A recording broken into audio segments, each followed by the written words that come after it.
தெலுங்கர்கள் குறித்து அவதூறாக பேசிய வழக்கில் ஐதராபாத்தில் பதுங்கியிருந்த நடிகை கஸ்தூரியை அவர் பயன்படுத்திய செல்போன் எண்ணை வைத்து தனிப்படையினர் கைது செய்தனர். அவரை வரும் 29ஆம் தேதி வரை நீதிமன்ற காவலில் வைக்க நீதிமன்றம் உத்தரவிட்ட நிலையில் அவர் சிறையில் அடைக்கப்பட்டார்.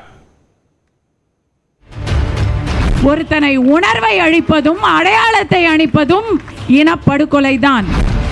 கடவுள் இல்லை அப்படின்னு நீங்க சொன்னா யார் நம்புவா? 4 பேரும் ஒத்துமையா இருந்தா இந்து சமுதாயத்தை யாருமே ஒண்ணுமே பண்ண முடியாது. பிராமண அடிவருடி சொம்பு எப்பவோ வந்த பிராமணர்களை நீங்க தமிழர்கள் இல்லைன்னு சொல்ல நீங்க யாருங்க தமிழர்கள்? அந்தப்புற மகளிரோட சேவைக்கு செய்ய வந்தவர்கள் எல்லாம், தெலுங்கு பேசினவர்கள் எல்லாம் இன்னைக்கு வந்து தமிழங்கள் இனம். பிராமணர்களை பாதுகாக்க ஒரு புதிய சட்டம் இயற்ற வேண்டும் என்பதை வலியுறுத்தி நடைபெற்ற ஆர்ப்பாட்டத்தில் தெலுங்கர்கள் குறித்து பேசிய இந்த பேச்சுக்குத்தான் நடிகை கஸ்தூரி தற்போது கைது செய்யப்பட்டுள்ளார். எதையும் சந்திக்க தயார் என்று வீரவசனம் பேசிவிட்டு போலீஸ் விசாரணைக்கு அஞ்சி தலைமறைவானவர் சிக்கியது எப்படி? வன்கொடுமை தடுப்பு சட்டம் போன்று பிராமணர்களை பாதுகாக்க ஒரு புதிய சட்டம் இயற்ற வேண்டும் என்று மத்திய மாநில அரசுகளை வலியுறுத்தி சென்னை எழும்பூரில் ஆர்ப்பாட்டம் நடைபெற்றது. இந்து மக்கள் கட்சி சார்பில் கடந்த 3ஆம் தேதி நடைபெற்ற இந்த ஆர்ப்பாட்டத்தில் நடிகை கஸ்தூரி பங்கேற்றார். அப்போது பேசிய அவர் தெலுங்கு பேசும் மக்கள் குறித்து சர்ச்சைக்குரிய வகையில் கருத்து தெரிவித்தார். இதற்கு தெலுங்கு பேசும் மக்கள் மட்டுமின்றி பல்வேறு தரப்பினரும் கண்டனம் தெரிவித்தனர். ஆனால் தனது கருத்து குறித்து சிலர் திரித்து பேசுவதாக குற்றம் சாட்டி விளக்கமளித்திருந்தார். அதேவேளையில் கஸ்தூரி மீது உரிய நடவடிக்கை எடுக்க கோரி பல்வேறு பகுதிகளில் உள்ள காவல் நிலையங்களில் புகார்கள் அளிக்கப்பட்டன. இதன் ஒரு பகுதியாக அகில இந்திய தெலுங்கு சம்மேளனம் சார்பில் சென்னை எழும்பூர் காவல் நிலையத்தில் புகார் அளிக்கப்பட்டது. இதன் பேரில் நடிகை கஸ்தூரி மீது 4 பிரிவுகளின் கீழ் வழக்கு பதிவு செய்யப்பட்டது. இதையடுத்து அவரிடம் விசாரணை நடத்துவதற்கு எழும்பூர் போலீசார் முடிவு செய்திருந்தனர். இதனிடையே தனக்கு முன்ஜாமீன் கோரி உயர்நீதிமன்ற மதுரை கிளையில் கஸ்தூரி மனு தாக்கல் செய்திருந்தார். ஆனால் அந்த மனுவை தள்ளுபடி செய்து நீதிபதி ஆனந்த் வெங்கடேஷ் உத்தரவிட்டார். பேச்சு சுதந்திரம் என்பது அடிப்படை உரிமை என்ற போதும் பேச்சுரிமை என்ற பெயரில் வெறுப்புணர்வை பரப்பவோ அல்லது சமூக மோதல்களை ஏற்படுத்தவோ கூடாது என்று நீதிபதி கூறியிருந்தார். மேலும் வெறுப்பூட்டும் வகையில் பேசுபவர்கள் அதற்கான விளைவுகளை அவசியம் எதிர்கொள்ள வேண்டும் என்றும் நீதிபதி தனது உத்தரவில் குறிப்பிட்டிருந்தார். இதைத் தொடர்ந்து நடிகை கஸ்தூரியிடம் விசாரணை நடத்த சென்னையில் உள்ள அவரது வீட்டிற்கு போலீசார் சென்றனர். அப்போது வீடு பூட்டப்பட்டு இருந்ததுடன் கஸ்தூரியின் செல்போனும் சுவிட்ச் ஆஃப் செய்யப்பட்டிருந்ததாக போலீசார் தெரிவித்தனர். பின்னர் தலைமறைவான கஸ்தூரியை கைது செய்ய 2 தனிப்படைகள் அமைக்கப்பட்டு தேடுதல் வேட்டையில் போலீசார் இறங்கினர். தெலுங்கர்கள் குறித்து சர்ச்சைக்குரிய வகையில் பேசிய கஸ்தூரி தெலுங்கானா மாநிலம் ஹைதராபாத்தில் பதுங்கியிருப்பதை போலீசார் கண்டுபிடித்தனர். அவருக்கு சினிமா தயாரிப்பாளர் ஹரி என்பவர் அடைக்கலம் கொடுத்ததும் தெரிய வந்தது.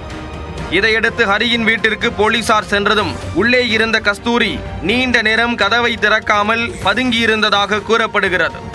பொறுமையிழந்த சென்னை போலீசார் ஹைதராபாத் போலீஸ் உதவியுடன் கதவை உடைத்து கொண்டு உள்ளே வந்து விடுவோம் என்று எச்சரித்துள்ளனர்.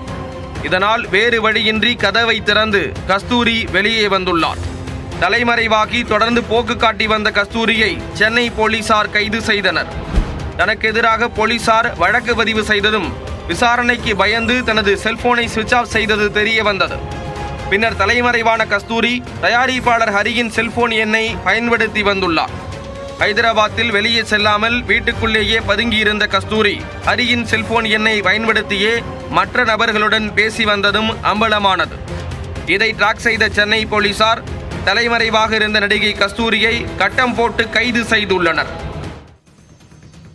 இந்நிலையில் சாலை மார்க்கமாக கஸ்தூரியை சென்னைக்கு தனிப்படை காவலர்கள் அழைத்து வந்தனர். இதனைத் தொடர்ந்து சிந்தாதிரிப்பேட்டை அனைத்து மகளிர் காவல் நிலையத்தில் வைத்து கஸ்தூரியிடம் விசாரணை நடத்தப்பட்டது. பின்னர் ஓமந்தூரார் அரசு மருத்துவமனைக்கு அழைத்துச் சென்று உடல் தகுதி சான்றிதழ் பெறப்பட்டது. பின்னர் கஸ்தூரியை சென்னை எழும்பூர் நீதிமன்றத்தில் காவல்துறையினர் ஆஜர்படுத்த போலீசார் அழைத்து வந்தனர். வாகனத்தில் இருந்து இறங்கும் போது நீதி வெல்லட்டும் என கஸ்தூரி முழக்கமிட்டார். பின்னர் நீதிமன்றத்தில் ஆஜர்படுத்தும் போதும் தான் சிங்கிள் மதர் என்றும் தான் குழந்தைகளை பார்த்துக் கொள்ள வேண்டும் என்றும் நீதிபதியிடம் மன்றாடியதாக கூறப்படுகிறது. அவரை வரும் 29ஆம் தேதி வரை நீதிமன்ற காவலில் வைக்க நீதிமன்றம் உத்தரவிட்டது. இதனையடுத்து புழல் சிறைக்கு நடிகை கஸ்தூரி கொண்டு செல்லப்பட்டார். அப்போது முழக்கமிட்டபடியே வேனில் ஏறினார். பின்னர் புழலில் உள்ள பெண்கள் சிறையில் அடைக்கப்பட்டார்.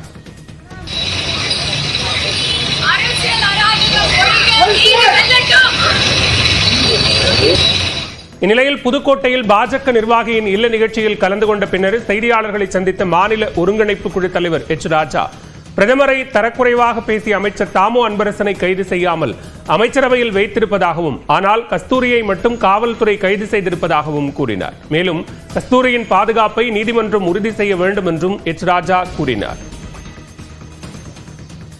பிரதமரை அண்ணன் துண்டமா வெட்டுவேன்னு சொன்ன தாமோ அன்பரசனை இன்னும் கைது பண்ணாம மந்திரி சபையிலையும் வச்சிருக்காரு ஒரு முதலமைச்சர்.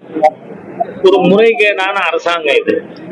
ஆனா நீங்க பாத்தீங்கன்னா மீசிய முறுக்கிக்கிட்டு நாள் பூரா தேடுல தேடி பாவம் ஒரு பெண்மணி கஸ்தூரிய கைது பண்ணிட்டாங்களாம். பெரிய பகாதுரி பராக்கிரமம் காட்டியிருக்கு தமிழ்நாடு போலீஸ். ஆனா எனக்கு நீதித்துறை கிட்ட ஒரு வேண்டுகோள் இருக்கு, அவங்களுக்கு பாதுகாப்புக்கு நீதித்துறை என்ஷூர் பண்ணணும்.